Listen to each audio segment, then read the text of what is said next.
السلام علیکم ورحمۃ اللہ وبرکاتہ۔ الحمد للہ الحنان المنان الذي خلق الانسان وعلمه البیان والصلاة والسلام على رسوله سید الانس والجان وعلى آلہ واصحابہ ذوی الخیر والاحسان، اما بعد فاعوذ باللہ من الشیطان الرجیم، بسم اللہ الرحمن الرحیم۔ ان الدین عند اللہ الاسلام، صدق اللہ مولانا العظیم۔ بارگاہ رسالت مآب صلی اللہ علیہ وسلم میں درود پاک کا ہدیہ پیش کریں۔ اللہم صلی علی سیدنا و مولانا محمد معدن الجود والکرم وآلہ واصحابہ الکرام وابنہ الکریم وبارک وسلم صلاۃ دائمۃ سرمدا ابدا۔ ایک عرب نے آدمی کا بول بالا کر دیا، خاک کے ذروں کو ہمدوش ثریا کر دیا۔ خود نہ تھے جو راہ پر اوروں کے ہادی بن گئے، کیا نظر تھی جس نے مردوں کو مسیحا کر دیا۔ آج سے میرے عزیزو ہمیں تاریخ اسلام سننی ہے۔ اسلام کی نشو و نما اور اس کی ترویج و اشاعت اس دن سے ہی شروع ہو چکی ہے جس دن سب سے پہلے انسان آدم علیہ السلام نے اس روئے زمین پر قدم رکھا ہے۔ لیکن آج کے دور میں ہم اسلام نام سے جس دین کو جانتے اور پہچانتے ہیں وہ میرے آقا صلی اللہ تعالیٰ علیہ وسلم کی شریعت طاہرہ ہے۔ اسلام کی تاریخ سننے سے پہلے ہمیں تھوڑا پیچھے کے تمام حالات بھی جاننا ضروری ہے، کیونکہ اسلام کی ترویج و اشاعت اور اس کی تبلیغ کے لیے جو زمین منتخب کیا اللہ رب العزت نے وہ عرب کی زمین ہے۔ عرب دنیا کے جغرافیہ میں کیا حیثیت رکھتا ہے، اس کی سچویشن جو ہے وہ کتنی امپورٹنٹ ہے وہ سمجھنا ضروری ہے۔ تو سنگلاخ زمین ہے، صحرا، پانی کی قلت، یہ تمام چیزیں عرب میں موجود ہیں، لیکن اسلام کی ترویج و اشاعت کے لیے اس زمین کو منتخب کیا گیا ہے۔ پہلی بات تو اگر میں اس تاریخ کی ابتدا کے لیے کہوں تو ظاہر سی بات ہے، کل ہم نے عرض کیا اسلام آدم علیہ السلام سے چلا، لیکن عرب کی سرزمین پر یہ دین ابراہیمی کے نام سے آیا۔ سب سے پہلے سیدنا ابراہیم خلیل اللہ علیہ الصلاۃ والتسلیم، اس وقت اللہ تبارک و تعالیٰ نے آپ کو مبعوث فرمایا جب دنیا میں کفر و شرک اور گمراہی و ضلالت پھیل چکی تھی، لوگوں میں کثرت سے اپنی عبادت کروانے کا رواج ہو چکا تھا۔ جیسے کہ نمرود کا زمانہ تھا، وہ طاقت و قوت کے بل بوتے اپنی عبادت کرنے پر لوگوں کو مجبور کرتا۔ اس دور میں سیدنا ابراہیم علیہ السلام تشریف لائے عراق بابل کے شہر میں، عراق کا ایک شہر بابل میں، اور وہاں سے آپ نے نور ہدایت کو منور کیا، ایک خدائے واحد کی عبادت کی طرف لوگوں کو بلایا۔ آپ کی آبادی دشمن ہوئی، خاندان دشمن ہوا، بادشاہ دشمن ہوا، بدلے میں آپ کو آگ میں جھونک دیا گیا۔ آپ وہاں سے نکل کر مصر چلے گئے۔ مصر کی سرزمین کو آپ نے اپنا جائے قیام بنایا، وہیں پر رہنے لگے۔ آپ کی شادی حضرت سارہ سے ہوئی، اولاد نہیں تھی برسوں تک۔ پھر حضرت ابراہیم علیہ الصلاۃ والتسلیم کی مخالفت میں بہت سارے لوگ تھے، حکمران تھے، بادشاہ تھے۔ ایک وقت ایسا آیا کہ مصر کا ایک بادشاہ جو آپ کی مخالفت میں بہت زیادہ آگے تھا، لیکن اللہ تعالیٰ نے اس کے سینے کو نور ہدایت سے روشن کیا، پھر وہ آپ کی عزت و تکریم کیا۔ پھر اس بادشاہ نے اپنی بیٹی ہاجرہ کو ابراہیم علیہ السلام کے ساتھ بیاہ کر دیا۔ شروع سے میں تاریخ میں چل رہا ہوں، سب کو ذہن حاضر رکھنا ضروری ہے کہ حضرت ابراہیم علیہ السلام کو حضرت ہاجرہ دوسرے نکاح میں آئیں، یہ بادشاہ کی بیٹی تھیں، اور ہوا یہ کہ دو بیویاں ایک گھر میں رہیں، معاملات الگ ہو جاتے ہیں۔ تو جب معاملات بدلنے لگ گئے تو حضرت ہاجرہ کہ گھر میں ایک بیٹا پیدا ہوا جو حضرت اسماعیل علیہ السلام ہے. تو حضرت ابراہیم علیہ السلام کو حکم الہی ہوا کہ اس ماں اور بیٹے کو الگ رکھا جائے اور پہلی بیوی کو الگ رکھا جائے. تو ابراہیم علیہ السلام حضرت سارہ کو مصر میں ہی چھوڑ دیے اور حضرت ہاجرہ اور حضرت اسماعیل علیہ السلام کو لے کر عرب کی سرزمین میں داخل ہوئے. یہاں سے عرب کی تاریخ شروع ہوتی ہے. عرب کی سرزمین کو آباد کرنے والے پہلے انسان ابراہیم علیہ السلام ہیں. عرب میں بھی ساری زمین کا انتخاب نہیں، عرب کا جو مرکزی علاقہ تھا وہ مکہ مکرمہ تھا. مکہ مکرمہ اور خانہ کعبہ جو آج جہاں پر ہے وہ دنیا کے مرکز میں واقع ہے، سینٹر میں واقع ہے. ابراہیم علیہ السلام وہاں تشریف لائے. اس وقت کوئی آبادی نہیں تھی، کسی کا گھر نہیں تھا، کوئی مکان نہیں. خانہ کعبہ پرانی شکل میں جو فرشتوں کا بنایا ہوا، آدم علیہ السلام کا بنایا ہوا، نوح علیہ السلام کا بنایا ہوا مٹی کی شکل میں موجود تھا. ابراہیم علیہ السلام وہاں پر اپنی بیوی اور اپنے بیٹے کو ایک چھوٹا سا گھر بنا کر دے دیتے ہیں، بغیر چھت کا مکان تھا. پھر اس کے بعد وہ وہاں سے چلے گئے، پھر دوبارہ آتے رہے جاتے رہے. اسماعیل علیہ السلام کی عمر جب سن بلوغت کو پہنچی تو ابراہیم علیہ السلام کو حکم ہوا کہ اس خانہ کعبہ کی تعمیر کی جائے. تو ابراہیم علیہ السلام نے اپنے بیٹے حضرت اسماعیل علیہ السلام کے ساتھ مل کر کے خانہ کعبہ کی تعمیر کی. آپ کو بانی کعبہ بھی کہا جاتا ہے. دو ہی باپ اور بیٹے نے مل کر پورے خانہ کعبہ کی تعمیر کی. اس کی دیواریں اونچی کی، جس کا ذکر قرآن پاک میں بھی موجود ہے. اس ایک پتھر پر کھڑے ہو کر کے آپ تعمیر کرتے تھے، جس کو آج مقام ابراہیم کہا جاتا ہے. پتھر جیسے جیسے دیواریں بلند ہوتی بلند ہو جاتا، جب آپ کے اترنے کا وقت ہوتا پتھر نیچے ہو جاتا. جب تعمیر مکمل ہو گئی خانہ کعبہ کی تو پھر ابراہیم علیہ السلام نے دعا کی کہ اللہ اس آبادی کو ہری بھری کر دے، شاد و آباد کر دے، اور یہاں رہنے والوں کو ہر قسم کے پھل اور میوہ جات سے تو ان کو رزق عطا فرما. آپ کی دعا قبول ہوئی.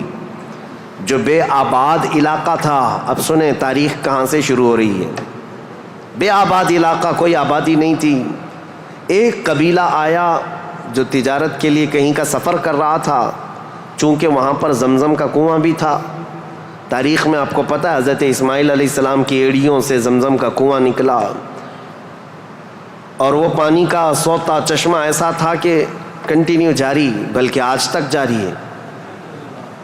تو ایک قبیلہ وہاں سے سفر کر رہا تھا جس کو قبیلہ بنو جرہم کہا جاتا ہے. وہ وہاں کی خوبصورتی کو دیکھ کر، وہاں کے پانی کی فراوانی کو دیکھ کر وہیں پڑاؤ ڈال لیے اور وہیں رہ گئے، بس گئے. یہ پہلا قبیلہ ہے جو مکہ میں آباد ہوا، قبیلہ بنو جرہم. پھر حضرت اسماعیل علیہ السلام نے اسی قبیلے کی ایک لڑکی سے شادی بھی فرمائی، اور حضرت اسماعیل علیہ السلام کے گھر میں 12 بیٹے پیدا ہوئے. آپ کی اولاد اب بڑھتی گئی. عرب سرزمین میں سب سے پہلی یہ نسل ہے، عرب کو آباد کرنے والی پہلی نسل اسماعیل علیہ السلام کی ہے. قبیلہ بنو جرہم کے ساتھ آپ آباد ہوئے مکہ مکرمہ میں. اب ان کی نسل اتنی بڑھتی گئی کہ اسماعیل علیہ السلام کے بیٹے تھے نابت. ان کے ہاتھ میں خانہ کعبہ کی تولیت آئی. خانہ کعبہ کی حفاظت اور اس کی ذمہ داریوں کا یہ سارا انتظام آپ کا تھا. چند دنوں کے بعد پھر ایسا ہوا کہ قبیلہ بنو جرہم کے لوگوں نے، جو حضرت اسماعیل علیہ السلام کے سسرال تھے، خانہ کعبہ کی تولیت پر انہوں نے قبضہ کر لیا. اسماعیل علیہ السلام کی اولاد نے کوئی بھی ان کے ساتھ جھگڑا نہیں کیا، کسی بھی طرح کا برا برتاؤ نہیں کیا، کیونکہ ننیال کے تھے. تو کئی سالوں تک قبیلہ بنو جرہم کا خانہ کعبہ پر قبضہ باقی رہا، لیکن انہوں نے بدعنوانیاں شروع کر دیں. خانہ کعبہ کے پاس لوگ جو دور دور سے آتے تھے دنیا میں، حاجی، اس وقت بھی ہر سال حج ہوا کرتا تھا، ان کے ساتھ برا سلوک کرنا، ان سے چڑھاوے لینا، ان سے زیادہ مانگ کرنا، یہ سب چیزیں ہونے لگی. تو پھر حضرت اسماعیل علیہ السلام کی اولاد نے دوبارہ خانہ کعبہ کی تولیت اپنے ذمے لے لی. تولیت کہتے ہیں ذمہ داری، جس سے متولی کہا جاتا ہے. جیسے مسجد کا متولی ہوتا ہے، تولیت اسی کو کہتے ہیں، خانہ کعبہ کی خدمت کی ذمہ داریاں۔ اب یہ زمانہ چلتا رہا، میں آپ کو پہلے یہ خاندانی معاملات بتا رہا ہوں، اس کے بعد پھر یہاں کے سیاسی حالات بھی بتاؤں اور پھر مذہبی حالات بھی آپ کو بتاؤں، تاکہ اسلام کی تاریخ کو سمجھنے کے لیے اس کا بیک گراؤنڈ بھی سمجھنا بہت ضروری ہے، پس منظر کیا تھا یہ معلوم ہونا ضروری ہے۔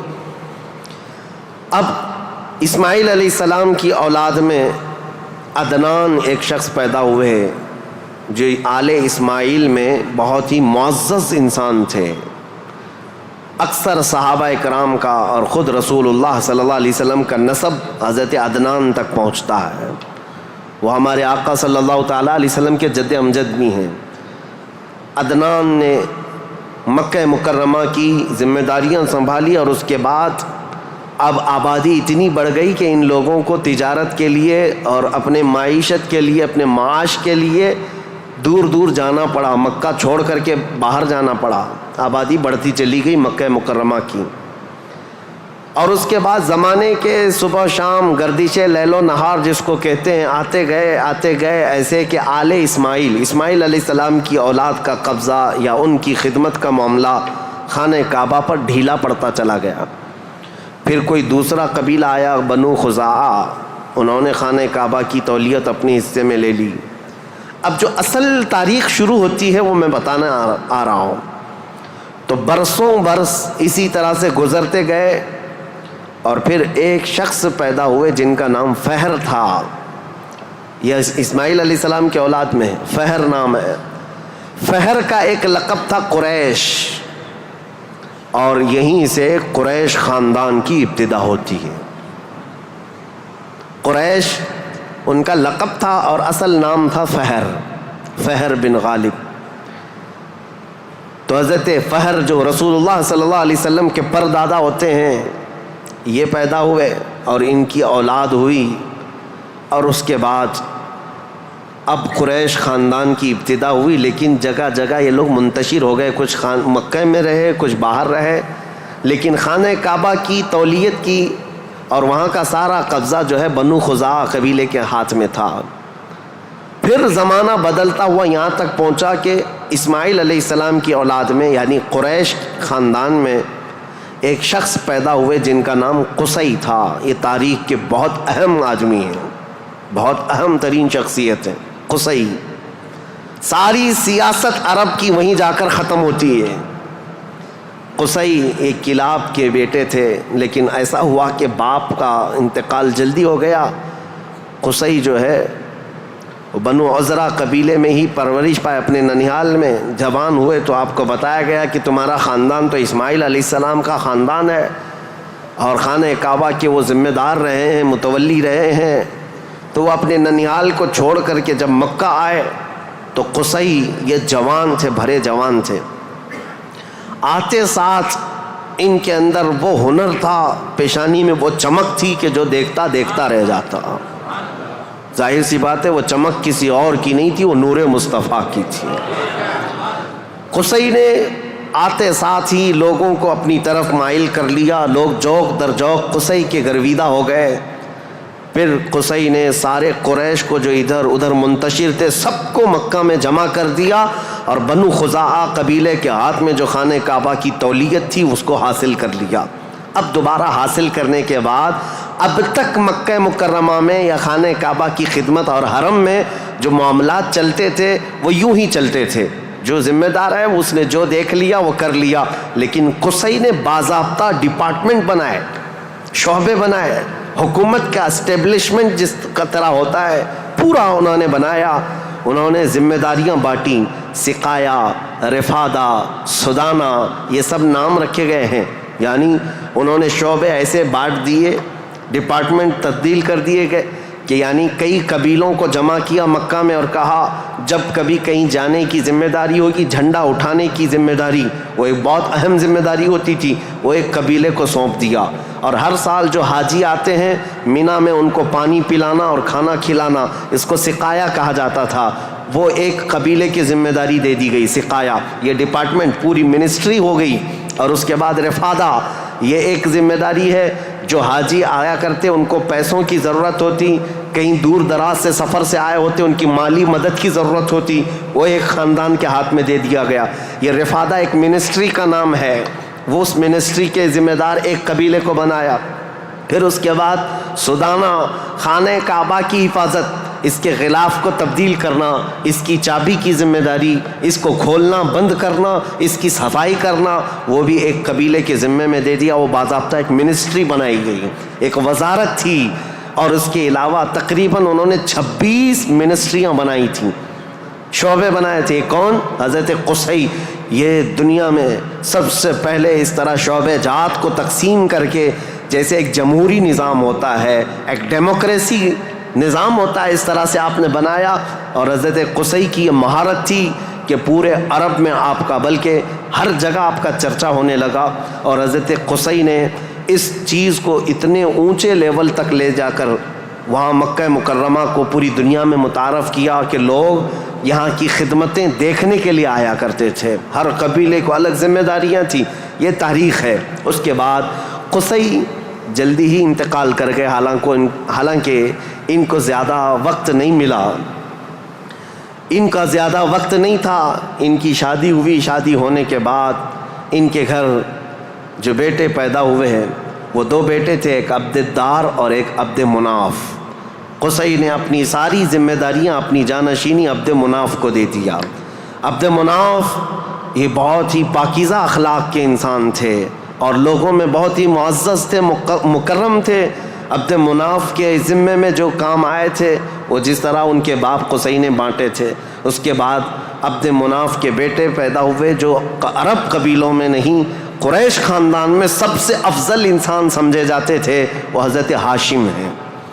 ہاشم، ان کا لقب ہاشم اس لیے تھا کہ یہ اتنے فیاض تھے، اتنے سخی تھے کہ اپنا مال کا اکثر حصہ پورا حاجیوں کو کھلانے میں تقسیم کرتے تھے.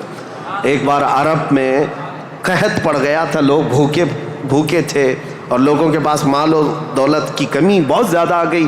تو حضرت ہاشم نے سال بھر روٹیوں کے ٹکڑے کر کے ان کو شوربے میں ڈبو کر لوگوں کو پیٹ بھر کر کھلاتے تھے. اس لیے آپ کا لقب ہاشم ہوا. ہاشم اس ذمہ داری کو اس طرح سے سنبھالتے ہیں کہ خانہ کعبہ کی تولیت وغیرہ عبد الدار کے پاس تھی. سقایہ، رفادہ، جس کو میں ابھی نام دے کر کے جو منسٹریاں بتایا کہ یہ الگ الگ قبیلوں کے ذمے تھی، تو عبد الدار جو ایک ان کے پردادا کے ہی خاندان میں لوگ تھے، انہوں نے بدعنوانیاں شروع کی تھیں، ٹیکس لگایا، حاجیوں سے پیسہ لیا. یہ تمام چیزیں ہونے کی وجہ سے حضرت ہاشم نے وہ ذمہ داریاں بھی اپنے ہاتھ میں لے لیں. اب قریش خاندان میں حضرت ہاشم کے پاس جو ذمہ داریاں تھیں وہ یہ تھیں کہ آپ رفادہ یعنی حاجیوں کو مالی مدد دینے کے بھی آپ ہی ذمہ دار تھے. سقایہ، مینا میں حاجیوں کو پانی پلانے کے ذمہ دار بھی آپ ہی تھے. اور سدانہ، خانہ کعبہ کی چابی اور کلید بردار جو کہتے ہیں، وہ بھی ذمہ داریاں آپ نے لے لی تھیں. اتنا ہی نہیں، ندوہ ایک وہاں کی ایسی بیٹھک کا نام ہے جو عدالت بھی ہے، پارلیمنٹ بھی ہے، مشورے کی جگہ ہے، جہاں سب کے فیصلے کیے جاتے تھے، وہ بھی حضرت ہاشم کے ذمے میں تھی. حضرت ہاشم، ان کا بھی معاملہ ایسا ہوا کہ انہوں نے شادی فرمائی اور ان کے ہاں ایک ہی بیٹا پیدا ہوا جن کا نام شیبہ تھا. حضرت ہاشم کے گھر ایک بیٹا پیدا ہوا شیبہ، اور اس کے بعد حضرت ہاشم کا انتقال ہو گیا. شیبہ بچپن میں ہی اپنے باپ سے محروم ہوئے اور ان کے چچا تھے مطلب، جن کا نام تھا، ہاشم کے بھائی، سگے بھائی تھے. مطلب نے یہ شیبہ کو گود لے لیا اور پرورش کی، اور اتنی اچھی پرورش کی کہ لوگ جو ہے شیبہ کو ان کے اصلی نام کی بجائے مطلب کا غلام یا مطلب کا بیٹا کہتے ہوئے عبد المطلب ہی کہنے لگ گئے. یہ عبد المطلب میرے آقا صلی اللہ تعالیٰ علیہ وسلم کے سگے دادا ہیں. عبد المطلب، ان کا اصل نام شیبہ ہے. اب یہ خانہ کعبہ کی تولیت کی ذمہ داری سب سے لمبے عرصے تک سنبھالنے والے یہی ہیں. کافی لمبا ٹائم ان کو ملا. عبد المطلب کے زمانے میں ہی وہ اصحاب فیل کا واقعہ پیش آیا جو ابرہہ بادشاہ خانہ کعبہ کو ڈھانے آیا تھا. یہ حضرت عبد المطلب کے زمانے میں پیش آیا. حضرت عبد المطلب کے بھی تقریباً کافی اولاد ہوئیں، بیٹے ہوئے 12 کے قریب ان کی بھی اولاد ہوئیں. آپ نے ایک منت مانی تھی کہ اگر میں اپنے سارے بچوں کو جوانی کے حالت میں دیکھ لوں تو ان میں سے ایک بیٹا اللہ کی راہ میں قربان کر دوں گا. جب سارے بچے آپ کے جوان ہو گئے تو حضرت عبد المطلب خانہ کعبہ کے پاس گئے اور اس کے بعد آپ نے قرعہ اندازی کی اپنے بیٹوں کے نام نکال کر کے کہ کس بیٹے کا نام نکلے گا جس کو قربان کیا جائے. تو آپ نے جب قرعہ اندازی کی تو آپ کے چھوٹے بیٹے حضرت عبداللہ کا نام نکلا. قربانی کے لیے حضرت عبداللہ کا نام نکلا. حضرت عبد المطلب کے وہ سب سے زیادہ محبوب تھے، نور نظر تھے. آپ نے سارے لوگوں سے مخاطب ہو کر کے کہا کہ اس مسئلے کو کیسے حل کریں. تو سارے لوگوں نے کہا کہ اللہ رب العزت کے معاملات اللہ کے حوالے اس کو چھوڑ دو. پھر آپ نے خواب میں دیکھا کہ اس کا معاملہ ایسا ہے کہ اپنے اس نور نظر محبوب بیٹے کی قربانی کی بجائے ان کی جگہ 100 اونٹ قربان کر دیے جائیں. تو 100 اونٹ قربان ہوں گے لیکن آپ کے بیٹے کی قربانی بھی مان لی جائے گی کہ آپ نے بیٹے کو بھی قربان کیا. آپ نے حضرت عبداللہ کی جگہ پر 100 اونٹ قربان کیے. اسی لیے تو میرے آقا صلی اللہ علیہ وسلم نے ایک حدیث میں فرمایا ہے انا ابن الذبیحین، اے لوگوں میں 2 ذبیحوں کا بیٹا ہوں. ایک ذبیح اسماعیل علیہ السلام ہے، دوسرے ذبیح میرے باپ عبداللہ ہیں. یہ رسول اللہ صلی اللہ علیہ وسلم نے فرمایا کہ اب یہ حضرت شیبہ حضرت عبد المطلب جو خانہ کعبہ کی تولیت کو سنبھالتے رہے، یہ تاریخ یہاں تک آئی. آل اسماعیل ہیں، یہ اسماعیل علیہ السلام کی اولاد. تاریخ کو میں نے شروع کیا تھا حضرت ابراہیم علیہ السلام سے. پھر اب حضرت عبد المطلب رضی اللہ تعالیٰ عنہ خانہ کعبہ کی تولیت سنبھالتے رہے اور اس کے بعد اپنے سارے بیٹوں کی شادیاں کیں. ان میں اپنے چھوٹے بیٹے حضرت عبداللہ کی شادی آپ نے کہ ایک قبیلہ جو مدینہ طیبہ میں آباد تھا وہب بن عبد مناف کا، ان کی بیٹی حضرت آمنہ سے کی، جو سب سے معزز قبیلے کی خاتون تھیں، پاکیزہ تھیں، طیبہ تھیں، طاہرہ تھیں. رسول پاک صلی اللہ تعالیٰ علیہ وسلم کے والد ماجد عبداللہ نے حضرت آمنہ سے شادی کی. یہ شادی بھی بڑی مشہور شادی ہوئی کیونکہ حضرت عبداللہ کو کئی عورتیں دیکھتی تھیں اور شادی کی خواہش رکھتی تھیں. مکہ میں کئی لوگوں نے پیغامات دیے تھے اور اس کے بعد جب حضرت آمنہ سے انہوں نے شادی کی تو ایک خاتون ہے جو حضرت عبداللہ کی شادی کے لیے بہت کوشش میں لگی تھی. انہوں نے حضرت عبداللہ کو دیکھا اور اس کے بعد کہا شادی کے بعد تمہاری پیشانی پر کوئی چیز چمکتی تھی وہ اب نظر نہیں آتی ہے، پہلے میں دیکھا کرتی تھی، جس پر میں گرویدہ تھی میرے عزیز تو وہ چمک اور وہ نور کوئی اور نہیں میرے مصطفیٰ کا نور نبوت تھا جو آدم علیہ السلام سے چلتا ہوا آیا ہے اور ان کے باپ حضرت عبداللہ تک آیا. پھر حضرت عبداللہ حضرت آمنہ سے نکاح کر کے رہ رہے تھے اور تجارت کی غرض سے آپ حضرت عبداللہ ملک شام کی طرف جا رہے تھے. درمیان میں جو یثرب علاقہ تھا آج کا وہ مدینۃ المنورہ ہے، وہاں حضرت عبداللہ کو کچھ بیماریاں ایسی لگ گئیں کیونکہ یثرب جو علاقہ ہے اس کو پہلے بیماریوں کا گڑھ کہا جاتا تھا، وہاں جو جاتا بیمار ہو جاتا تھا. اس وقت انہوں نے وہاں کا سفر کیا تھا اور بیماریاں لگ گئی اور آنے سے پہلے آپ کا انتقال ہو گیا. عبداللہ کا انتقال ہو گیا حضرت عبداللہ کا. اور پھر چند ماہ گزرے تھے، 6 مہینے کے بعد پورے عالم میں جو ایک عجیب کیفیت طاری تھی. عرب کی یہ تاریخ میں آپ کو بتا رہا ہوں کہ یہاں پر اب حالات کیا تھے. حضرت آمنہ کے گھر رسول پاک صلی اللہ تعالیٰ علیہ وسلم حمل سے ہیں، لیکن اس سے پہلے میں اب پس منظر بتاتا ہوں، بیک گراؤنڈ بتاتا ہوں دنیا میں کیا چل رہا تھا اس وقت، حالات کیسے تھے. اس کو میں ڈیوائیڈ کر کے اگر بتاؤں سیاسی حالات اور مذہبی حالات. سیاسی حالات میں یعنی پالیٹکس کے اعتبار سے دیکھا جائے تو حکومت اور تسلط قبضہ زیادہ کس کا تھا. اس دور میں سب سے بڑی 2 حکومتیں تھیں، ایک پرشین امپائر اور ایک رومن امپائر. روم کی حکومت اور فارس کی حکومت، ان دونوں کا بہت بڑا اثر و رسوخ تھا. پوری دنیا کی بات کر رہا ہوں، یہ سپر پاور طاقتیں تھیں. عرب میں بعض لوگ پرشین امپائر کے انڈر میں کام کرتے تھے، بعض لوگ رومن امپائر کے انڈر میں کام کرتے تھے. مذہب کے اعتبار سے ہم بعد میں بات کرتے ہیں. اب یہ حالات تھے کہ حکومت اور تسلط، قبضہ، سیاسی اثر و رسوخ سب سے زیادہ یہ 2 حکومتوں کا تھا جس کی وجہ سے آئے دن نئی نئی جنگیں ہوتی تھیں. رومن ایمپائر یہ چاہتی تھی کہ دنیا پورا قبضہ کر لیں، پرشین ایمپائر یہ چاہتے تھے کہ پوری دنیا ہم قبضہ کر لیں. اس آڑ میں دو سپر پاور کے ٹکراؤ میں پوری دنیا میں جنگیں روز روز چلتی رہتی تھیں. یہ حالات تھے سیاسی. عرب لوگوں کی خود کی کوئی حکومت نہیں تھی، ان کی خود کی کوئی حکومت نہیں تھی، لیکن وہی مکہ مکرمہ سے جو ان کے خاندانی حالات کی سرداری چلتی تھی بس. لیکن دنیاوی حکومت کے اعتبار سے یہ لوگ پرشین ایمپائر کے انڈر میں کام کرتے تھے یا پھر رومن ایمپائر کے انڈر میں کام کرتے تھے. یہ دو طرح کی حکومتیں چل رہی تھیں. اب مذہبی حالات کے اعتبار سے دیکھا جائے تو میں 4 حصوں میں تقسیم کرتا ہوں پوری دنیا کو.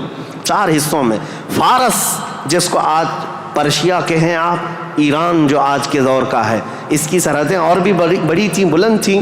پرشیا یا جس کو اس وقت پرشین ایمپائر کہا جاتا ہے. مذہبی حالات کیا تھے ان کے؟ مذہبی حالات اتنے خطرناک تھے کہ ان کے ہاں شروع سے کبھی ایک خدا کا تصور آیا ہی نہیں. یہ شرک میں ہی مبتلا رہی قوم ہے. ہمیشہ بتوں کی، ہمیشہ آگ کی پرستش کرنے میں سب سے زیادہ مشہور قوم ہے یہ پرشیا کے لوگ، یعنی فارس کے لوگ. آگ کی پوجا میں ان کا کوئی نام ثانی نہیں تھا. 1000 سال تک ایک آگ کو بجھنے نہیں دیتے تھے لوگ. اس طرح کئی بت کدے تھے، کئی آتش کدے تھے. یہ فارس کے علاقے میں یہ حالات تھے کہ ایک خدا کا تو تصور ہی نہیں تھا، اور غلبہ ایسا تھا کہ جو حاکم ہوتا تھا اس کی عبادت کی جاتی تھی، جو مال والا ہے اس کے سامنے سجدے ہوتے تھے، جس کی طاقت ہے اس کے سامنے جھک جائے. یہ حالات پرشیا کے تھے. اور روما کے حالات کیا تھے؟ جو رومن ایمپائر ہے روم، یہاں پر عیسائی زیادہ طور پر آباد، اس زمانے میں بھی تھے، پہلے سے بھی، کیونکہ عیسیٰ علیہ السلام کے بعد ان کے حواریوں کے ذریعے سے جو دین پھیلا وہ روما میں زیادہ تھا، جو آج کا اٹلی ہے، یونان ہے اور جورجیا وغیرہ کے علاقے آج یہ سب رومن ایمپائر کے انڈر میں تھے، اور یہاں عیسائی زیادہ تھے. لیکن ایسے عیسائی کہ اصل عیسائی دین کو انہوں نے مسخ کر دیا تھا، ختم کر دیا تھا. جو دین الہی تھا، اللہ کا دین تھا، عیسیٰ علیہ السلام جو لائے تھے، اس کو انہوں نے اتنا خلط ملط کر دیا تھا کہ عیسیٰ علیہ السلام کے جگہ جگہ مجسمے، اسٹیچو بنائے ہوئے تھے. مریم علیہ السلام، سیدہ مریم رضی اللہ تعالیٰ عنہا کو انہوں نے ساتھ میں پوجنا شروع کر دیا. تثلیث کا عقیدہ، ٹرائنیٹی جس کو یہ کہتے ہیں، 3 خداؤں کا تصور ان کے گھر میں رواج پا گیا تھا. پورے روما میں یہی تھا. ایک خدا کی عبادت یہاں بھی ختم تھی. 2 بڑی طاقتوں کے انڈر میں شرک اور بت پرستی اور کفر بہت سر چڑھ کر بول رہا تھا. یہاں اللہ کو پہچاننے والے اور اللہ کی عبادت کرنے والے تقریباً ناپید ہو چکے تھے. عیسیٰ علیہ السلام کی جو آپ کا عروج ہوا آسمانوں پر، آپ کو اللہ تعالیٰ نے آسمانوں پر جو اٹھایا، وہ زمانہ بیت کر کے بھی 570 سال گزر رہے تھے. ان 570 سالوں میں کوئی نبی نہیں آیا. عیسیٰ علیہ السلام کے بعد سے لے کر 570 سال کا زمانہ، اس کو زمانہ فترت کہا جاتا ہے. زمانہ فترت 2 نبیوں کے بیچ کے زمانے کو کہتے ہیں. اس بیچ میں کوئی نبی نہیں آیا، جس کی وجہ سے حالات اتنے گمبھیر تھے. پرشیا کے حالات میں نے بتایا، جگہ جگہ آگ کی پوجا، آگ کی پوجا، آگ کو ہی طاقتور مانا جاتا. اور روما میں تھا، عیسائی تو تھے لیکن ایسے کہ ٹرائنیٹی کا عقیدہ، مریم بھی خدا ہیں، عیسیٰ بھی خدا ہیں اور وہ بھی خدا ہے. 3 خداؤں کی عبادت. اور اس کے علاوہ راہبوں کا، پادریوں کا حال تو یہ تھا، اللہ کی پناہ، وہاں کے جو عبادت خانے تھے، جو چرچ تھے، جو کلیسا تھے، وہ عبادت کے نہیں تھے، وہ عیاشیوں کے اڈے تھے. کوئی عورت جاتی تو ان کے ہاتھ میں بچ کے باہر نہیں آتی، اس کے ساتھ وہ منہ کالا کر لیتے. یہ جو بڑے بڑے راہب تھے ان کا حال یہ تھا.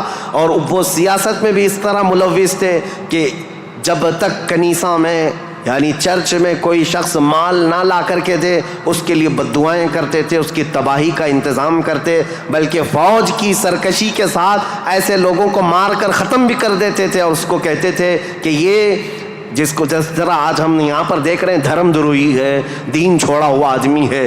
یہ عیسائیوں کا تسلط ایسا تھا، ان کا قبضہ ایسا تھا، پادریوں کا عیاشی کے اڈے بنا دیے گئے تھے. جتنے وہ عبادت خانے تھے، جتنے عبادت خانے تھے وہ عیاشیوں کے اڈے بنے ہوئے تھے.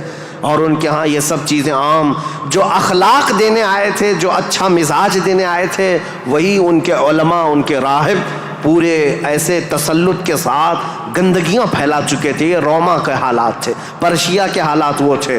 اب دنیا میں تیسرا ایک بڑا طبقہ جو اپنا اثر رکھتا تھا, اپنا رسوخ رکھتا تھا, وہ ہندوستان کا تھا. ہندوستان جس کو ہم اکھنڈ بھارت کہیں, یہ ہندوستان, اس کی سیمائیں, اس کی سرحدیں اتنی نہیں تھی جو آج کشمیر سے کنیا کماری تک یا گجرات سے لے کر کے بنگال کی کھاڑیوں تک ہے, بلکہ اس کی سیمائیں ایران کی سرحدوں تک پہنچتی تھی. افغان, پاکستان, بنگلہ دیش, نیپال جو آج ایک الگ الگ ریاستوں میں, الگ الگ ملکوں میں تبدیل ہیں, یہ سب ہندوستان کے علاقے ہوا کرتے تھے. ہند اس وقت کے حالات کیا تھے ہندوستان کے, میں اس وقت کی بات کر رہا ہوں.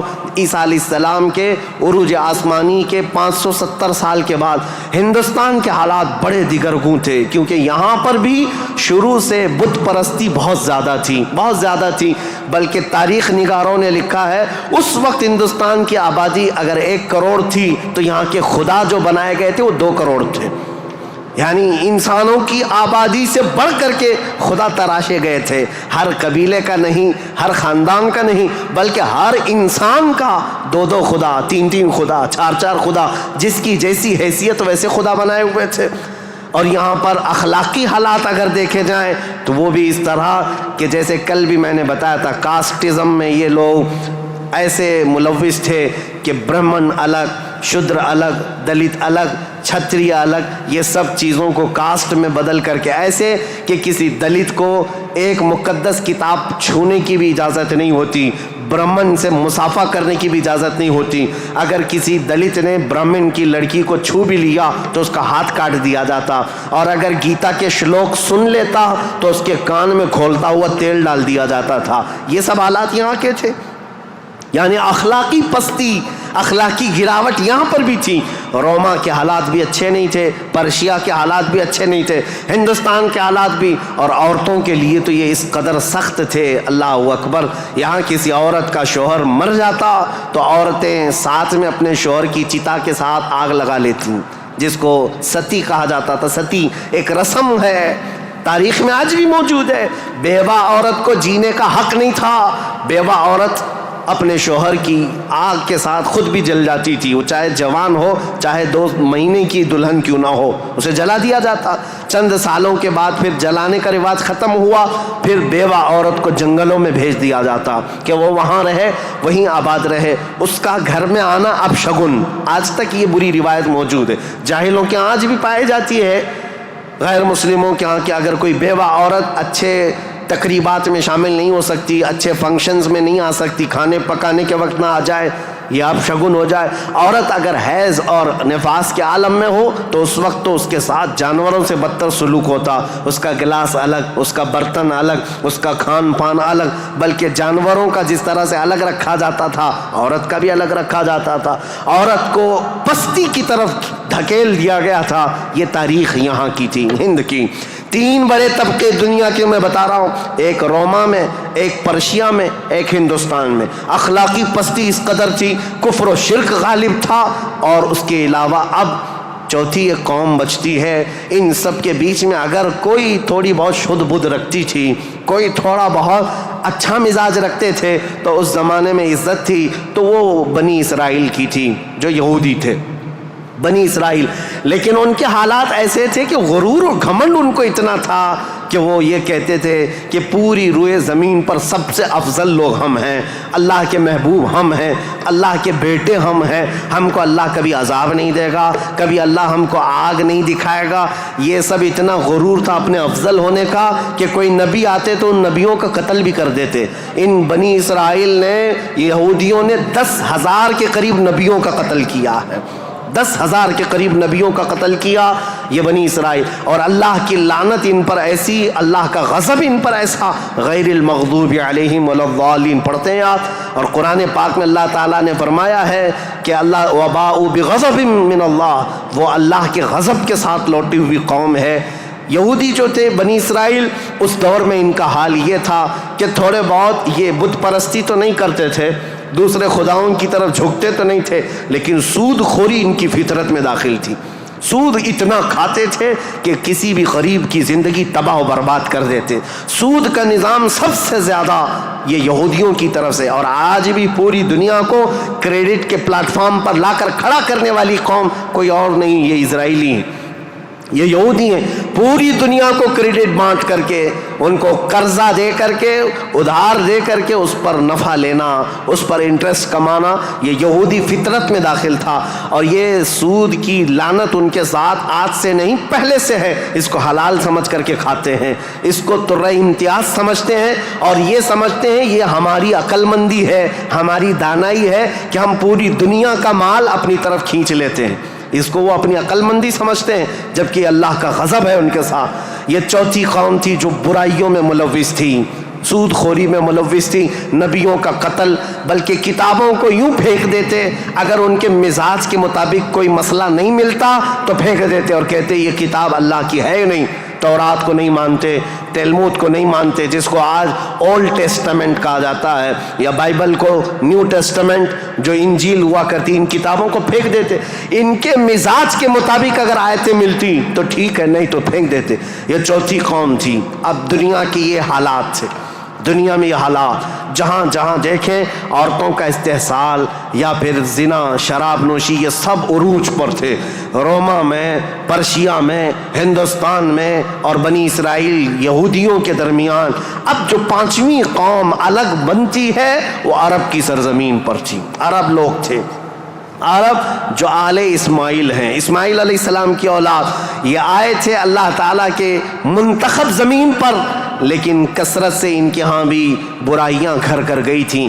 یہ ایسے ہو گئے تھے کہ ان کے ہاں بتوں کی تراشنے کی عادت بڑھ گئی. انہوں نے اپنے ہاتھوں سے خدا بنا لیے تھے. خانہ کعبہ جو مرکز تھا وحدانیت کا، اس خانہ کعبہ کے اندر بھی انہوں نے بت رکھ دیے تھے. اور خانہ کعبہ کی چھت پر ایک بت ہوا کرتا تھا جس کا نام حبل تھا، ایک بت تھا جس کا نام عزا تھا. اس کی پوجا کرنا تو حج کے ارکان میں شامل کر دیا تھا، حج کے ارکان میں تھا عزا کی پوجا کرنا. یہ حبل وہاں پر تھا. لات ایک بت کا نام تھا، عزا تھا، منات تھا. یہ سب بتوں کے نام ہیں جو انہوں نے کوئی صفا مروہ پر رکھ دیے تھے، کچھ کو خانہ کعبہ کی چھت پر رکھا تھا، کچھ کو دروازے کے اندر رکھا تھا. طواف کرتے تھے ان بتوں کے سامنے آ کر کے، ننگے طواف کرتے تھے، بغیر کپڑے کے خانہ کعبہ کا طواف کرتے، ایک ہاتھ آگے اور ایک ہاتھ پیچھے رکھ کر کے. مرد ہو کہ عورتیں ہو، اس طرح سے وہ خانہ کعبہ کا طواف کرتے. یہ برائیاں ان کے ہاں بہت اخلاقی پستی میں گرتے چلے آئے. اور اس کے بعد یہ بت پرستی اتنے عروج پر ہو گئی، اتنے عروج پر ہو گئی کہ یہ اپنے خداؤں کے چڑھاوے اتنے چڑھاتے تھے. دور دراز سے لوگ آتے تھے تو سال میں ایک مرتبہ ان خداؤں کے نام پر انسانوں کی بلی بھی چڑھتی تھی. کوئی جوان منتخب کر لیا جاتا اور وہ خوشی سے تیار ہوتا، اپنی گردن اس کی رکھ دی جاتی، مینا کی وادی میں اس کو ذبح کر دیا جاتا، کاٹ کر کے اس کا خون بتوں کو لگا دیا جاتا. اور یہ کہتے کہ ہم مقرب ہو رہے ہیں، ہم مکرم ہو رہے ہیں، ہم عزت والے ہو رہے ہیں. یہ تمام چیزیں تھیں. اور اس کے علاوہ ان کے ہاں شراب بہت زیادہ عام تھی. چوری کرنے والے کچھ قبیلے خاص تھے عرب میں، اور ان کا پیشہ ہی تھا راستے پر رکنا اور جاتے آتے قافلوں کو ڈاکہ زنی کرنا اور مال لوٹنا. اور اس کے علاوہ عورتوں کے لیے ان کے ہاں بھی اچھے حالات نہیں تھے. عورتوں کو تو مشین سمجھتے تھے. شادی کا کوئی ایک سسٹم نہیں تھا. کوئی مرد چاہے تو 100 رکھ لے، کوئی 50 رکھ لے، کوئی 60 رکھ لے. نہ شادی کا کوئی سسٹم ہے، جتنی عورتیں چاہے وہ رکھ سکتا تھا. اور پھر اس کے علاوہ عورتوں کے ساتھ سارا سلوک تو تھا ہی، لیکن وہ ایسے بدبخت تھے کہ بیٹی کے پیدا ہونے پر ناک بھون سکیڑتے تھے. بلکہ کئی ایسے عرب قبیلے تھے جو بیٹی کے پیدا ہوتے ہی اس کی گردن مروڑ کر کے اس کو زندہ دفن کر دیتے تھے. یہ عرب کی سرزمین پر پائے جانے والی چیزیں. شراب کو 60 سال 70 سال پرانی شراب جمع کر کے پینے کو فخر محسوس کرتے. اور جوا ایسے کھیلتے تھے، ایسے کھیلتے، حرم کی سرزمین پر جوا کھیلتے. اور بازی میں کیا کیا لگاتے. بازی میں صرف پیسہ نہیں لگاتے، اپنی عورتیں بھی بازی میں ہار دیتے تھے. کوئی جوے میں کسی کی عورت جیت لیتا، کسی کی بیٹی جیت لیتا، کوئی کسی کی بہن جیت کر کے آتا. یہ قمار بازی، یہ جوا بازی اس قدر عام تھی. میں نے دنیا کے یہ سطحی حالات مختصر انداز میں آپ کے سامنے رکھے. سیاسی حالات میں اثر و رسوخ 2 طاقتوں کا تھا، پرشین امپائر اور رومن امپائر. مذہبی حالات میں الگ الگ تھے. ہندوستان کے حالات کیا تھے اور پرشیا کے، روما کے، اسرائیل اس وقت تھا نہیں، اگرچہ بیت المقدس ان کے ہاتھ میں نہیں تھا، لیکن یہ جگہ جگہ بکھرے ہوئے لوگ تھے یہودی، ان کے حالات بھی اچھے نہیں تھے. عربوں کے حالات بھی اچھے نہیں تھے. یہ اس قدر کفر و شرک کے مینارے بلند تھے. اللہ کہنے والی قوم پوری دنیا میں ڈھونڈنے پر بھی کہیں نہیں تھی. ایک خدا کی عبادت کرنے والی مجموعی طور پر کوئی قوم آباد نہیں تھی. ایک قائد کے اندر، ایک امام کے پیچھے چلنے والی قوم کہیں نہیں تھی. ہر ایک نے اپنے خدا بنائے. کچھ لیڈروں کی پوجا، کچھ حکمرانوں کی عبادت. کچھ جگہ پر ایسے حالات ہندوستان میں تھے کہ اپنے ہی آلہ تناسل کی پوجا کرنے، عورتوں کی شرمگاہوں کی پوجا، مردوں کی شرمگاہوں کی پوجا جو آج تک چلی آ رہی ہے. یہ اس قدر گرے ہوئے حالات تھے کہ چوہے سے لے کر بلی تک، بلی سے لے کر سانپ بچھو تک کوئی خدا ہونے سے بچ نہیں سکا ان کے ہاتھوں میں. سب خدا بنا لیے. ان کثیر گمراہیوں کے حالات میں بتاؤ میرے عزیزو، مشیت ایزدی کو جلال آ ہی گیا. رب ذوالجلال کے رحمت میں جوش تلاطم آ ہی گیا. جب حالات اس قدر دیگرگو خراب تھے تو پھر رب ذوالجلال نے اس زمانے فطرت کو ختم کرتے ہوئے عیسیٰ علیہ السلام سے جو زمانہ چل رہا تھا، 570 سال گزر گئے، اللہ نے کوئی نبی نہیں بھیجا. حالات جب اس قدر خراب ہو گئے، رب ذوالجلال کی مشیت کو، اس کی رحمت کو جوش آیا. پھر مولا نے مکہ مکرمہ کی سرزمین کو منتخب کیا، اور پھر اللہ نے اس سرزمین کو منتخب کرتے ہوئے عظیم خاندان قریش کو منتخب کیا. قریش کے خاندان میں سے اللہ نے بنو ہاشم کو منتخب کیا. بنو ہاشم سے عبد المطلب اور عبداللہ کے گھر کو منتخب کیا. عبداللہ کے گھر سے بی بی آمنہ کے بطن کو منتخب کیا. اور پھر رب ذوالجلال نے تاریخ کی ان کالے اندھیروں کو ہمیشہ کو ختم کرنے کے لیے بی بی آمنہ کے بطن سے 12 ربیع الاول کو نور نبوت کو ظہور فرمایا، نور نبوت کو ظاہر فرمایا. تاریخ کا یہ وہ دن ہے جو پوری دنیا کا انقلاب لا چکا تھا. ایسی روشنی لا چکا ہے، ایسی روشنی کہ میں نے تقریر شروع کرنے سے پہلے ہی یہ بات عرض کر دی تھی. ایک عرب نے آدمی کا بول بالا کر دیا، خاک کے ذروں کو ہمدوش ثریا کر دیا. خود نہ تھے جو راہ پر اوروں کے ہادی بن گئے، کیا نظر تھی کہ جس نے مردوں کو مسیحا کر دیا. یہ سارا نور نبوت کا کمال ہے. یہاں سے تاریخ اسلام کی اب باضابطہ شروعات. اس لیے مجھے یہ پس منظر بیان کرنا ضروری تھا، یہ بیک گراؤنڈ بتانا ضروری تھا. سیاسی حالات کیا تھے، مذہبی حالات کیا تھے. اب تھوڑا جغرافیائی حالات بھی میں آپ کو بتا دوں. عرب کی لوکیشن کیا ہے. عرب کا لوکیشن جو ہے وہ دنیا کے بیچوں بیچ واقع ہے. عرب ایسی جگہ پر واقع ہے، اس کا 3 حصہ سمندروں سے ملا ہوا ہے اور 1 حصہ خشکی سے ہے. سمندر بھی بڑے بڑے سمندر اس کو گھیرتے ہیں. ویسٹ کی طرف قلزم سی جس کو کہتے ہیں بحیرہ قلزم، یہ آباد ہے. اور میڈیٹرین سی جس کو بحیرہ روم کہا جاتا ہے یا بحر متوسط کہتے ہیں، یہ پورا سمندر عرب سے لگتا ہے. اور اس کے ایسٹ کی طرف، مشرق کی طرف ہند مہاساگر جس کو کہتے ہیں انڈین اوشین، یہ آباد ہے. اور اس کے علاوہ اس کے جنوب کی طرف بھی انڈین اوشین ہے. یہ سمندر پورا گھیرا ہوا ہے عرب. اور جو شمال کا حصہ ہے جو خشکی ہے، یہ ملک شام، یمن اور عدن یعنی اردن تک پھیلا ہوا اس کا حصہ ہے. اب اس کی جغرافیائی حالت یہ تھی کہ عرب کے اندر کثرت سے زمین پہاڑیاں رکھتی ہے آج بھی. اگرچہ مکہ میں انہوں نے کھود کھود کر پہاڑیوں کو ختم کیا ہے، لیکن آپ کو ایک سروے کے مطابق میں بتاؤں، آج کے فی الواقع عرب شریف کے اندر 20 لاکھ پہاڑیاں ہیں. 20 لاکھ پہاڑیاں، سلسلہ ہے پہاڑیوں کا. پوری زمین سنگلاخ ہے. پہاڑیاں ایسی نہیں کہ نرم و نازک پہاڑیاں جس پر میوہ اگتے ہوں، بڑے بڑے درخت اگتے ہوں، نہیں، پتھروں کی پہاڑیاں ہیں، کالے کالے پتھر. بعض پہاڑیاں تو ایسی ہیں جو آتش فشاں ہیں، یعنی جو شعلے اگلتی ہیں، آگ اگلتی ہوئے پہاڑیاں موجود ہیں.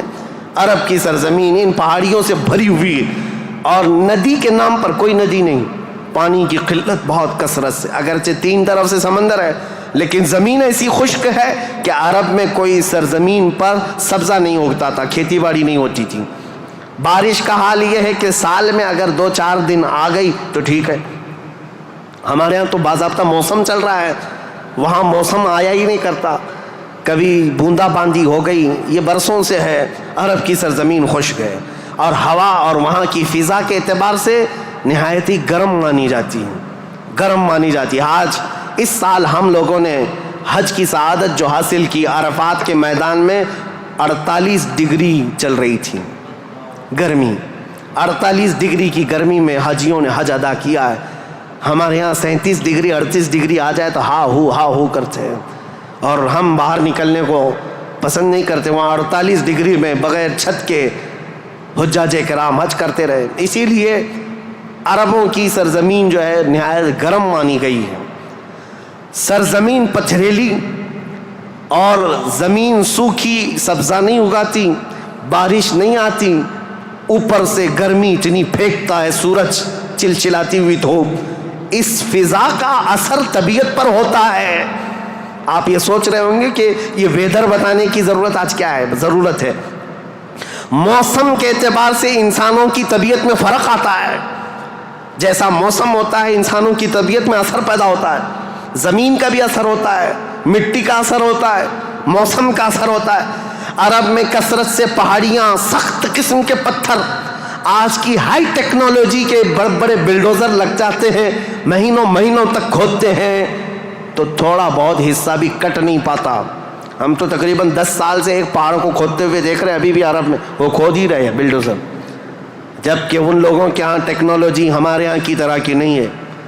روڈ بنانا ہے تو رات کے وقت آپ گزر رہے ہوں 1 کلومیٹر روڈ، صبح فجر میں دیکھیں تو تیار رہتا ہے اتنے فاسٹ. لیکن پہاڑیوں کو کھودنے کے لیے آج بھی، آج کے ہائی ٹیکنالوجی کے دور میں بھی وہ پہاڑیوں کو ہلا نہیں پاتے. سخت قسم کے پتھر، زمین سبزہ نہیں اگاتی، بارش نہیں آتی، موسم برساتا نہیں، سورج جھلسا دینے والی گرمی پھینکتا ہے. یہ سب کا اثر طبیعتوں پر بھی ہوتا ہے. اس کی وجہ سے عربوں کی طبیعت میں خشکیاں، چڑچڑاہٹ، ضدی پن، تکبر، غرور، یہ سب چیزیں تھیں. عرب جلدی کسی چیز کو ایکسیپٹ نہیں کرتے. اور اب میں آپ کو یہ بھی بتا دوں کہ عرب کو عرب کہتے کس لیے تھے. عرب یہ نام کیوں پڑا تھا اس کا؟ یہ انسانوں کی طبیعت کے حساب سے میل کھاتا ہے، اس لیے میں عرض کر رہا ہوں عرب نام کیوں رکھا گیا. عرب کس کو کہتے ہیں؟ لفظ عرب، عین را با، یہ عربی میں لفظ جو ہے اس کا میننگ ہوتا ہے اچھی زبان رکھنے والا، فصیح اللسان جو آدمی ہے عرب کہتے ہیں اس کو. یہ عرب اپنے آپ پر اتنا غرور رکھتے تھے، وہ کہتے تھے کہ پوری دنیا میں اگر سب سے اچھی زبان ہے تو ہماری ہے، باقی کو عجم کہتے ہیں. عجم کا مطلب ہوتا ہے گونگا، وہ ہم سب کو گونگا کہتے ہیں. سارا عجم ہے، عرب کو چھوڑ کر کے جتنا ہے وہ سب عجم ہے. فارس عجم ہے، ہند عجم ہے، افریقہ عجم ہے، امریکہ عجم ہے. عجم کا مطلب گونگے. عرب لوگ اپنے آپ کو صرف زبان والا کہتے اور باقی پوری دنیا کو گونگا سمجھتے تھے. تو یہ نخوت جو تھی، یہ بڑاپن جو تھا، یہ تکبر جو تھا، وہ وہاں کے موسم کے اعتبار سے پتھریلی زمین کی وجہ سے ان کی طبیعتوں میں گھر کر گیا تھا. جلدی ایکسیپٹ نہیں کرتے. ایسے سخت دلوں کے اندر اور ایسے سخت قوم کے اندر اسلام کا نور ظاہر کرنا یہ کوئی عام بات نہیں تھی، عام بات نہیں تھی. اللہ رب العزت کی مصلحت اور اس کی حکمت بالغہ کو دیکھے. اللہ کریم نے اپنے آخری رسول کے لیے جو زمین منتخب فرمائی وہ افریقہ کی سرزمین نہیں تھی، نہ ہی کوئی ہند کی سرزمین، نہ یورپ کی سرزمین، بلکہ عرب کی سرزمین کو منتخب کیا گیا. اس لیے مجھے زمین کا جغرافیہ بتانا ضروری ہے کہ یہ لوکیشن کے اعتبار سے بیچوں بیچ میں آباد ہے، پوری دنیا کا سینٹر کہلاتا ہے. اس لیے کہ یہاں سے روشنی نکلے تو پوری دنیا میں پھیلے. یہاں سے نکلا ہوا ابر ہر زمین پر بارش بن کر کے برسے گا. اور برسا بھی اللہ کریم نے مکہ مکرمہ کی سرزمین کو منتخب فرمایا. طبیعتیں کیسی تھی، اکھڑ مزاج لوگ تھے، ان کے درمیان میرے آقا کو پیدا کیا. اللہ نے اور رسول کریم صلی اللہ تعالیٰ علیہ وسلم جس دن پیدا ہوئے یہ بی بی آمنہ کا گھر تھا، اور رسول کریم صلی اللہ تعالیٰ علیہ وسلم یتیمی کی حالت میں پیدا ہوئے ہیں، باپ نہیں ہیں، ماں پرورش کرتی رہی۔ عربوں کے رواج کے اعتبار سے دادا کی شفقت بہت زیادہ تھی اپنے پوتے پر، کیونکہ بیٹے عبداللہ بہت محبوب نظر تھے، بڑے پیارے تھے، لیکن جب جوانی میں انتقال کر گئے تو حضرت عبد المطلب کو اس کا بڑا صدمہ تھا کہ میرا سب سے محبوب بیٹا عبداللہ مدینے میں انتقال کر گیا، تو اپنی بہو حضرت آمنہ اپنے پوتے حضور اکرم صلی اللہ تعالیٰ علیہ وسلم کی پرورش میں جی جان لگا دیا، اتنا لگا دیا۔ آپ کو پتہ ہے میرے آقا صلی اللہ تعالیٰ علیہ وسلم کا نام پاک آج کروڑوں مسلمانوں کی آنکھوں کا تارا ہے۔ حضور کا نام جیسے ہی ہم محمد نام لیتے ہیں ہم انگوٹھوں کو چوم کر کے آنکھوں سے لگاتے ہیں۔ یہ نام پاک عام نام نہیں ہے، اس نام پاک کو بزرگان دین تو ایسے تھے کہ حضرت محمود غزنوی کا نام سنا ہے، ان کے خاص وزیر تھے ایاز، ایاز کے بیٹے کا نام تھا محمد۔ محمود جو ہے سلطان محمود اپنے وزیر کے بیٹے محمد کو بہت پیار کرتے تھے۔ ایک دن جو ہے آپ ایاز کے بیٹے کو محمد کہہ کر نہیں بلا رہے ہیں بلکہ کہتے اے ابن ایاز، اے ایاز کے بیٹے ادھر آ جا۔ ایاز نے سن لیا، کہا آج سلطان غضبناک ہوں گے، میرے بیٹے کا نام لے کر کے نہیں پکارا، باپ کے نام سے پکارا ہے۔ بعد میں حاضر ہو کر پوچھا سلطان میرے بیٹے سے کوئی خطا ہوئی، آپ خفا تو نہیں ہیں؟ اس کے نام سے نہ پکارتے ہوئے اس کو ابن ایاز کہہ کر پکارا۔ سلطان محمود نے کہا ایاز ایسی بات نہیں، خفا نہیں، بلکہ میں وضو کی حالت میں نہیں تھا اس لیے تیرے بیٹے کا نام محمد ہے، میں بغیر وضو کے کبھی اس کا نام بھی نہیں پکارتا۔ اور علامہ عبد الرحمن جامی فرماتے ہیں ہزار بار بشویم دہن ز مشک و گلاب ہنوز نام تو گفتن کمال بے ادبیس۔ یا رسول اللہ ہزار بار میں اپنے منہ کو گلاب کے پانی سے، مشک و عنبر کے پانی سے دھو لوں، اس کے بعد بھی آپ کا نام پکارنا میں بے ادبی سمجھتا ہوں۔ یہ علامہ عبد الرحمن جامی۔ میں بات کیوں کہہ رہا ہوں حضور کے نام کی؟ یہ محمد نام کسی اور نے نہیں، حضرت عبد المطلب نے رکھا تھا۔ آپ کے دادا، آپ کے جد امجد جیسی حضور کی پیدائش ہوئی تھی گھر دوڑے دوڑے آئے تھے بی بی آمنہ کے، اور فوراً اٹھا کر کے گودی میں لے لیا اور خانہ کعبہ کے پاس آئے اور خانہ کعبہ کے سامنے ہاتھ پھیلاتے ہوئے اللہ کی بارگاہ میں عرض کرنے لگے اللہم ھذا ابنی سمیتہ محمدا، اے اللہ دیکھ یہ میرا بیٹا ہے اور میں نے اس کا نام محمد رکھا ہے۔ عرب کے بہت سارے لوگ وہاں موجود تھے، یہ نیا نام تھا ان کے لیے۔ عرب میں جو نام رکھے جاتے ہیں وہ باپ داداؤں کے نام پر چلتے ہیں، وہاں پر نئے نام نہیں رکھتے، خاندانوں کے اپنے خود پرسنل نام چلتے رہتے ہیں، پرٹیکولر نام ہوتے ہیں وہی نام رکھے جاتے ہیں۔ حضرت عبد المطلب نے نیا نام رکھا تھا تو عرب کے بہت سارے قبیلے آئے اور پوچھا یا عبد المطلب لم سمیتک ابنی ابنک ھذا محمدا، اے عبد المطلب آپ نے لم سمیت ھذا محمدا، کیوں آپ نے اس کا نام محمد رکھا ہے؟ تو حضرت عبد المطلب مسکرائے اور کہا تمہیں پتہ ہے محمد کا نام کا مطلب کیا ہے، محمد کے میننگ کیا ہے؟ کہا محمد کہتے کسے ہیں؟ محمد اس کو کہتے ہیں جس کی سارے لوگ تعریف کریں، سب سے زیادہ جس کی تعریف کی جائے اس کو محمد کہا جاتا ہے۔ حضرت عبد المطلب نے کہا میں نے اپنے اس بیٹے کا نام محمد اس لیے رکھا ہے کہ جب بھی کوئی نام لے تو نہ چاہتے ہوئے بھی میرے بیٹے کی تعریف ہو ہی جائے۔ آج میرے آقا کی شان میں کسی کو گستاخی کرنا بھی ہو، میرے آقا کا نام محمد لیتا ہے تو پہلے حضور کی تعریف کر ہی رہتا ہے، وہ کر کے ہی رہتا ہے۔ عزیزان گرامی وقار، حضور اکرم صلی اللہ تعالیٰ علیہ وسلم کو حضرت عبد المطلب نے بڑی شفقت دی۔ عرب کے مشہور قانون اور وہاں کے دستور کے مطابق کہ عرب لوگ اپنے بچوں کی حفاظت کے لیے، یعنی ان کی زبان کی حفاظت کے لیے دیہاتوں میں بھیجتے تھے کہ ان کی زبان محفوظ رہے۔ شہروں کی زبان جو ہے مکس ہو جاتی ہے، جیسے ممبئی کی زبان اس کا کوئی اتا پتہ نہیں ہے، اس میں یو پی بھی ملا ہوا ہے اور راجستھان بھی ہے، گجراتی بھی ہے، کرناٹکی بھی ہے، سب ملا کر کے مکس ہو گئی کیونکہ ہر جگہ کے لوگ یہاں پر موجود ہیں۔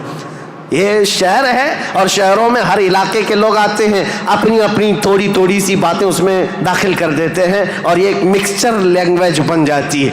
اور اس کو پتہ ہی نہیں رہتا اس کی اوریجنل لینگویج کیا تھی۔ مکہ ایسا تھا کہ ہر جگہ سے لوگ آتے تھے، حج کے لیے آتے تھے اور کئی کئی مہینے رہتے تھے۔ تو کچھ لوگ عربی جانتے نہیں تھے، کوئی فارسی اس میں داخل کر دیا، کوئی الگ زبان عبرانی داخل کر دیا، سریانی داخل کر دیا۔ تو وہاں پر زبان کی حفاظت کی بہت ضرورت تھی، کیونکہ اس دور میں سب سے بڑا اگر کوئی عہدہ تھا تو زبان کا تھا۔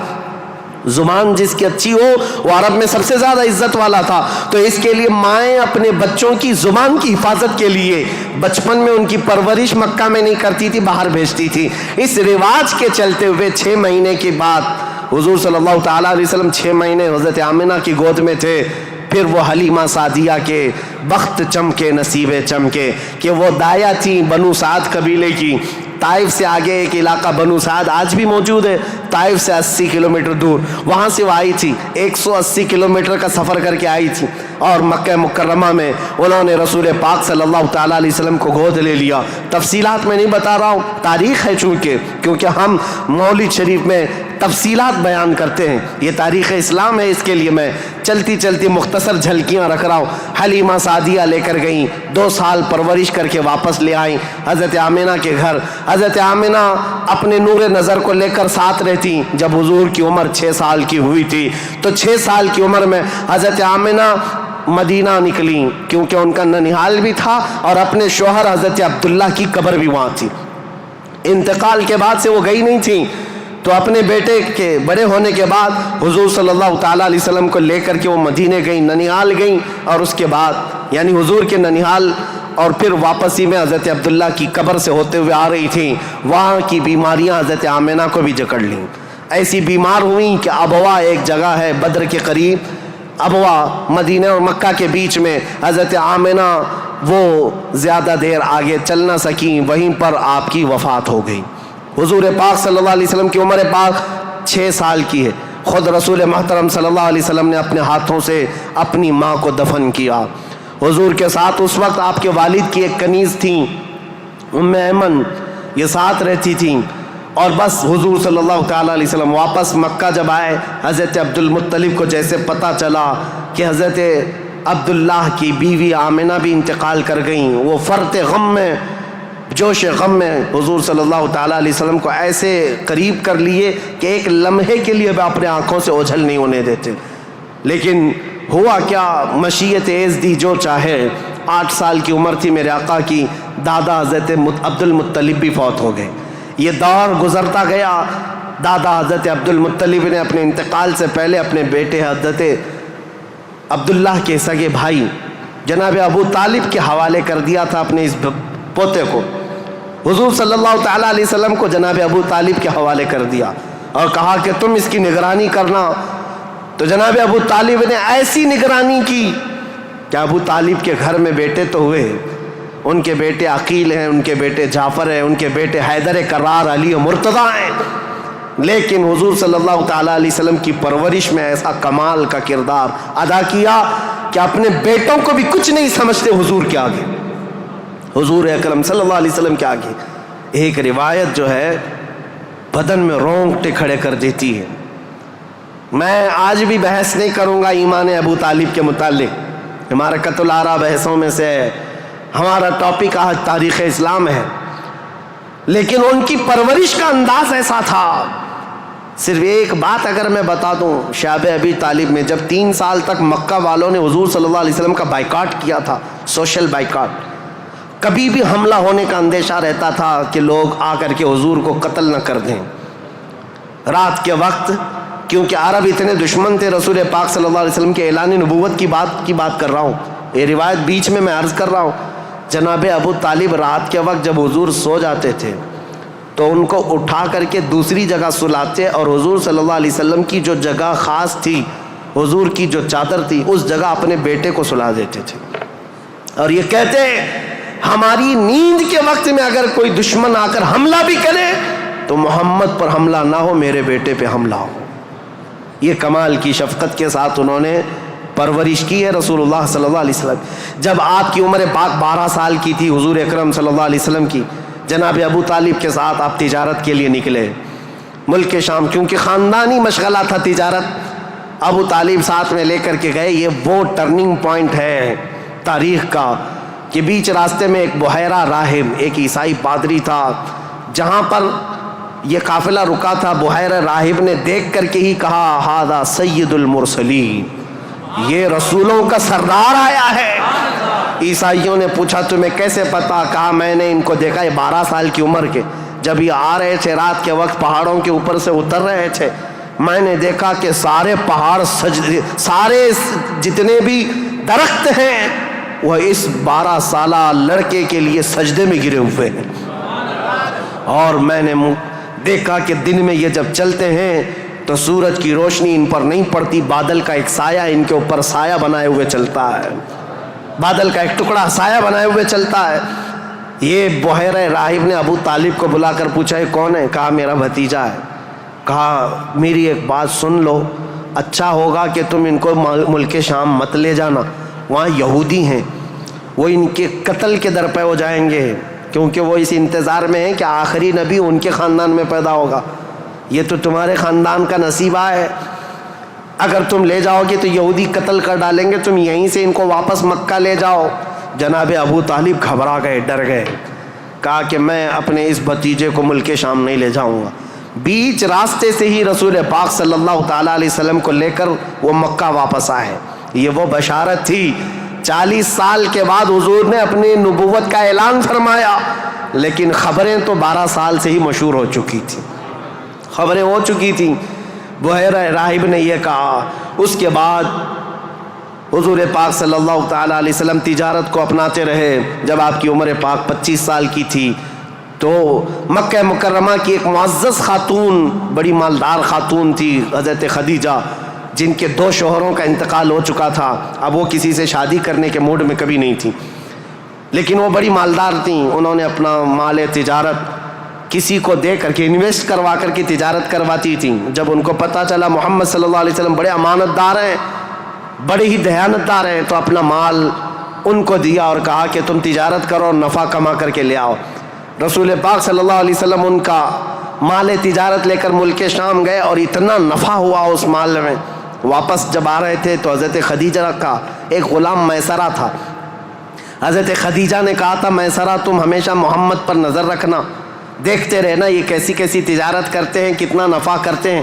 اسی لیے نہیں کہ خرد برد ہوگا، اس لیے کہ مدد کے طور پر.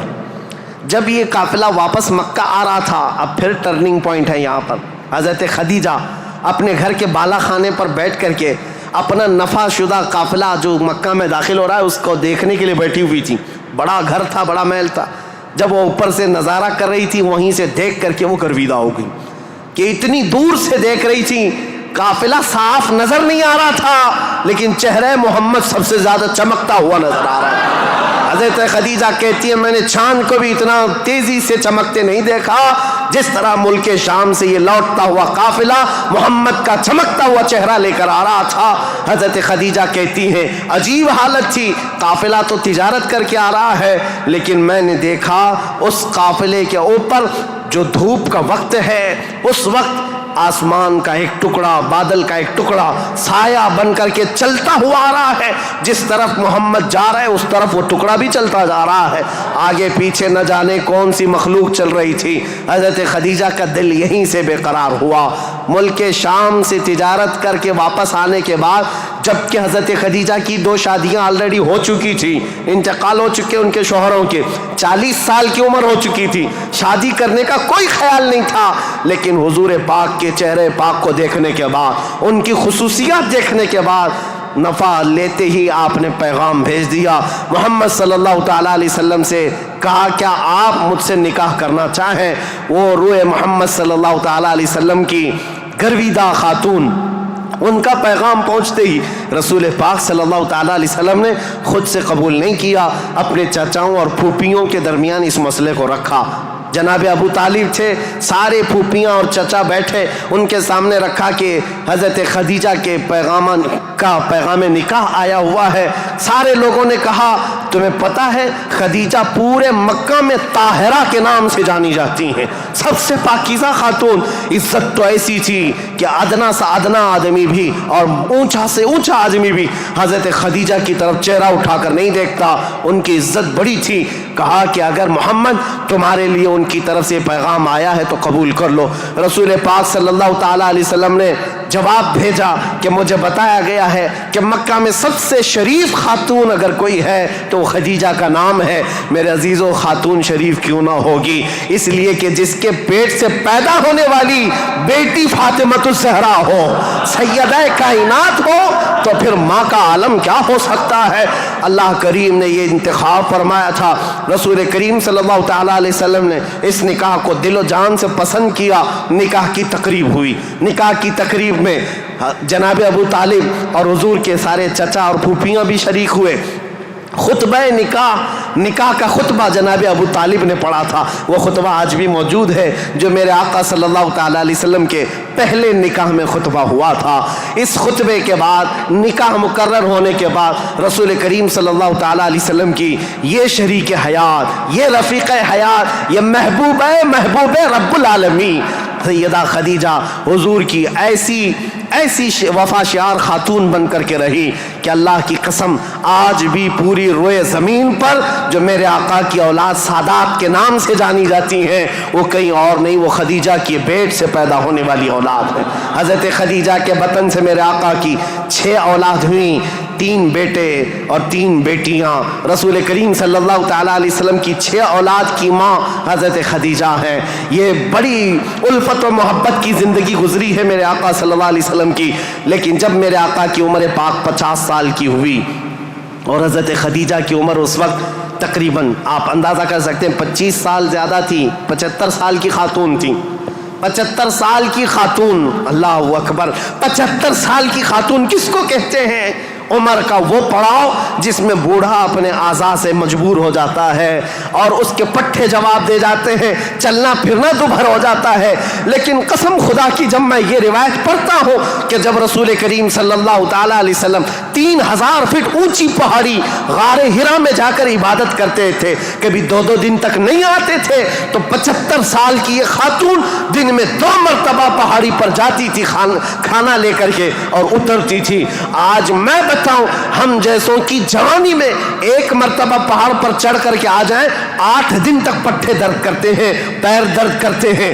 میں سمجھ نہیں پاتا وہ خدیجۃ الکبریٰ کی وفا شعاری کو دن میں 2 مرتبہ اپنے نبی پاک اپنے رفیق حیات کے لیے اوپر جاتی تھی، نیچے آتی تھی۔ کبھی رسول اللہ پہاڑ سے اتر رہے ہوتے، حضرت خدیجہ گھر کے باہر آ کر کھڑی ہوتی، کڑی دھوپ ہوتی، سورج کی تمازت ہوتی، لوگ چلتے پھرتے کہتے خدیجہ اپنے شوہر کا انتظار کر رہی ہو؟ کہتی ہاں میرے شوہر پہاڑ سے اتر رہے ہیں، غار ہرا سے آ رہے ہیں۔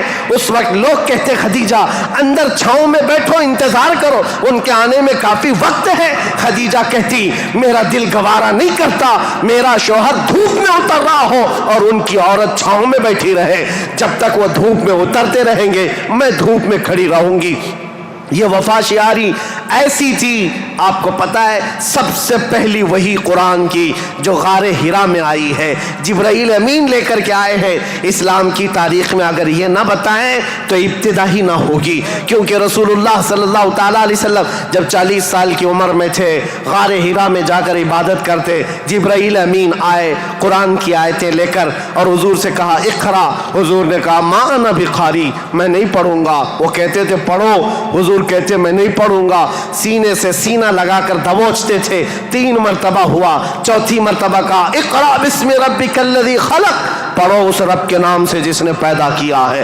رسول محترم صلی اللہ تعالیٰ علیہ وسلم نے پڑھنا شروع کیا اور پھر آیتیں سب سے پہلے جو آئی ہیں، اسلام کی ابتدا نور الہی کا ظہور ہے، نور الہی کا نزول ہے، اللہ کا کلام اتر رہا ہے پہاڑ پر، پہاڑ کی چوٹیوں پر، جس کو آج بھی جبل نور کہا جاتا ہے، نور کی پہاڑی، جہاں نور اترا، نور کا پہاڑ ہے، اور کس پر اترا؟ جس پر اترا وہ نور علی نور ہے۔ قرآن کی آیتیں آئیں، اقرأ بسم ربک الذی خلق خلق الانسان من علق اقرأ وربک الاکرم الذی علم بالقلم علم الانسان ما لم يعلم. یہ 5 آیتیں دے کر جبرائیل امین چلے گئے. رسول پاک صلی اللہ تعالیٰ علیہ وسلم پر جو وحی آئی تھی اس کا اثر ایسا تھا، سخت ٹھنڈیوں کے دن تھے، موٹے موٹے پسینے کے بوند پیشانی سے نکلتے تھے. جب رسول پاک تشریف لائے پہلا واقعہ دیکھا تھا حضور نے، پہلا واقعہ تھا جبرائیل امین اس طرح آیتیں لے کر آئے. یہ آیتیں اترنا آسان بات نہیں. قرآن خود کہتا ہے، میرا مولا فرماتا ہے اگر ہم یہ پہاڑوں پر اتار دیتے پہاڑ ریزہ ریزہ ہو جاتے، ٹکڑے ٹکڑے ہو جاتے، لیکن قلب مصطفیٰ نے اس کا بوجھ اٹھا لیا ہے. رسول اللہ کے دل نے اس امانت کو اٹھایا تھا، لیکن چل کر کے دنیا کا وہ پہلا انسان، دنیا کی وہ پہلی شخصیت ہے جس کو قرآن سنایا میرے آقا نے، وہ کوئی اور نہیں، ام المومنین سیدہ خدیجۃ الکبریٰ ہے. آئے رسول پاک صلی اللہ تعالیٰ علیہ وسلم، گھر آتے ہی فرمایا میرے پاس ایک فرشتہ آیا، سینے سے سینے لگایا اور اس نے یہ آیتیں اللہ کی طرف سے سنائی، مجھے کمبل اڑاؤ، زمیلونی زمیلونی، بار بار کہتے مجھے کمبل اڑاؤ، سخت ٹھنڈیاں لگ رہی ہیں. سیدہ خدیجۃ الکبریٰ کی باتیں یاد رکھو، تاریخ میں آج بھی لکھی ہوئی ہیں. ڈھارس بندھانے والی، تسلی دینے والی، حوصلہ دینے والی خاتون ہو تو زندگی کمال کی ہے. عزیزان گرامی کہتی ہیں اے محمد عربی صلی اللہ تعالیٰ علیہ وسلم، اے اللہ کے رسول، آپ یتیموں کا بوجھ اٹھاتے ہیں، آپ بیواؤں کی مدد کرتے ہیں، آپ کمزوروں کا ہاتھ پکڑتے ہیں، آپ کے ساتھ کبھی برا ہو ہی نہیں سکتا. یہ جو اترا ہے وہ آپ کی بھلائی کے لیے ہے. ان قریب آپ دیکھیں گے زمین و آسمان کی ساری چیزیں اللہ تعالیٰ آپ کے لیے مسخر فرما دے گا. یہ خدیجۃ الکبریٰ رضی اللہ تعالیٰ عنہ کی حوصلہ افزائیاں تھی. یہاں سے میرے آقا صلی اللہ تعالیٰ علیہ وسلم پھر مکہ تشریف لائے، اور آپ کو پتہ ہے سب سے پہلے مکہ مکرمہ میں اب تاریخ اسلام کی شروعات ہے. تاریخ اسلام کی شروعات ہے. اسلام کی تاریخ سے پہلے میں نے اتنا بیک گراؤنڈ بتا دیا، تاریخ بتا دی، حالات بتا دیے، سیاسی حالات، مذہبی حالات، اخلاقی حالات. اب جو شروعات ہوئی وہ کہاں سے؟ غار حرا سے شروعات ہوئی. اور اس کے بعد سب سے پہلے گھر آئے میرے آقا، اور سب سے پہلا مسلمان جو اسلام میں داخل ہوتا ہے وہ کوئی اور نہیں، ام المومنین خدیجۃ الکبریٰ. گھر والی سب سے پہلے اسلام میں داخل ہوئی ہیں. روایتوں کی تطبیق کے اعتبار سے الگ الگ مفسرین محدثین نے بیان کیے ہیں. سب سے پہلے اسلام لانے والوں میں صدیق اکبر بھی ہیں، مولا کائنات بھی ہیں، اور حضرت خدیجہ بھی ہیں، حضرت زید بھی ہیں، حضرت بلال بھی ہیں. سب کی کیٹیگری کے حساب سے ان کو اول درجے میں رکھا گیا. عورتوں میں سب سے پہلے حضرت خدیجہ، بچوں میں مولا کائنات. بہرحال سب سے پہلا جو اسلام شروع ہو رہا ہے وہ حضرت خدیجہ خود کے گھر سے رسول اللہ نے شروع فرمایا، اور اس کے بعد پھر مکہ والوں کو جمع فرمایا. مکہ کے سارے لوگ حضور کی بڑی عزت کرتے تھے، لوگ اپنی امانتیں حضور کے پاس رکھتے. آپ کا لقب تھا امین اور صادق. لوگ آپ کو امین کہہ کر پکارتے یا صادق کہہ کر پکارتے. اپنے مشوروں میں حضور کو دیکھتے تھے تو خوشیوں سے پھولے نہیں سماتے تھے. وہ کہتے کہ اگر محمد کسی مجلس میں بیٹھ جائے تو اللہ کی رحمت ہی رحمت ہے. اس وقت بھی عرب حضور صلی اللہ علیہ وسلم کا بڑا احترام کرتے، بڑی عزت کرتے. اس دن حضور نے جیسی دعوت دی پورا مکہ ٹوٹ پڑا، سب آ گئے. حضور نے سب سے پہلے ان سے سوال کیا، اے مکہ والو، اگر میں یہ کہوں اس پہاڑ کے پیچھے ایک فوج ہے جو تم پر حملہ کرنا چاہتی ہے تو تم کیا کہو گے اس بات پر؟ سارے لوگوں نے ایک آواز میں جواب دیا، اے محمد، آج تک آپ نے کبھی جھوٹ نہیں کہا ہے. اگر آپ یہ کہیں گے تو ہم صرف یقین ہی نہیں کریں گے بلکہ ہم تو اس فوج سے لڑنے کی تیاری بھی کریں گے. اتنا ہمیں یقین ہے آپ کی بات پر کہ ہم اس فوج سے لڑنے کی بھی تیاری کریں گے جس کے بارے میں آپ کہہ رہے ہیں پہاڑ کے پیچھے فوج ہے. رسول کریم صلی اللہ تعالیٰ علیہ وسلم نے فرمایا، تم جب میرے بارے میں اتنا یقین کا اعتقاد رکھتے ہو تو سنو، اب میں یہ نہیں کہنا چاہ رہا کہ اس پہاڑ کے پیچھے فوج ہے جو تم پر حملہ کرنا چاہتی ہے، بلکہ اب میں یہ کہتا ہوں، سنو غور سے، کہ میں اللہ کا نبی ہوں، آخری رسول ہوں، اور دین اسلام لے کر کے آیا ہوں. اللہ ایک ہے، اللہ کے علاوہ کسی کی عبادت نہیں کی جائے گی. کوئی خدا نہیں ہے سوائے اللہ کے۔ یہ پہلا جبل ابو قبیس کے قریب فاران کی چوٹیاں پہاڑی کے پاس میرے آقا نے صفا مروہ کے دامن میں مکہ والوں کو جمع کیا تھا۔ پہلی آواز میرے آقا کی زبان سے گونجی تھی، لا الہ الا اللہ محمد رسول اللہ۔ اب لوگوں کو دیکھنے کا وقت تھا۔ ظاہر سی بات ہے، میں نے عرب کی طبیعت پہلے سے بتائی، اکھڑ مزاج، سخت مزاج، نخوت بھرا ہوا، کبر تکبر بھرا ہوا، کب وہ ایکسپٹ کرتے؟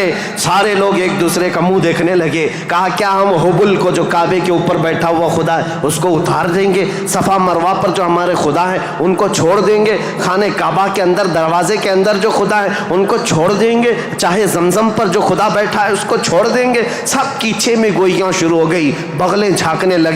اور اسی اثنا میں غصے میں آ کر آپ کا سگا چچا ابو لہب کھڑا ہوا، کہا تبن لک یا محمد لہذا جمعتا، اے محمد کیا اس لیے تم نے ہم کو جمع کیا؟ برا ہو تمہارا، تمہارے ہاتھ ٹوٹ جائیں۔ یہ پہلا جملہ تھا جو ناز قلب مصطفیٰ کریم صلی اللہ تعالیٰ علیہ وسلم کے نازنین قلب پر اترا۔ اس وقت تک کسی نے برا جملہ آپ کے لیے استعمال نہیں کیا تھا۔ پہلا برا جملہ استعمال کرنے والا ابو لہب تھا۔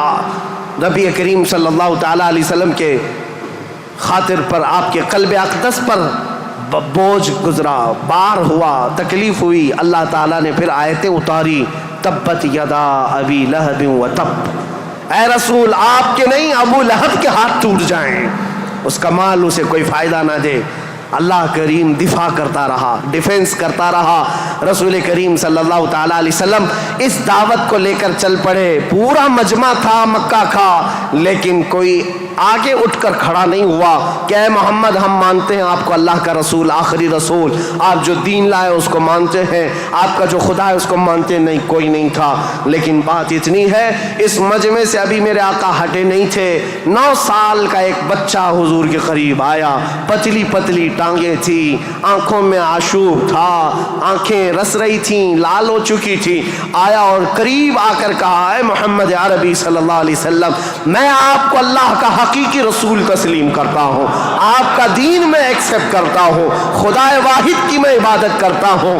حضور اکرم صلی اللہ علیہ وسلم نے اس 9 سال کے بچے کو سینے سے لگایا اور دعا کی، مولا اس بچے کی ٹانگوں میں، اس کے بازوؤں میں تو طاقت عطا فرما اور اس کو دین کا عظیم سپاہی بنا۔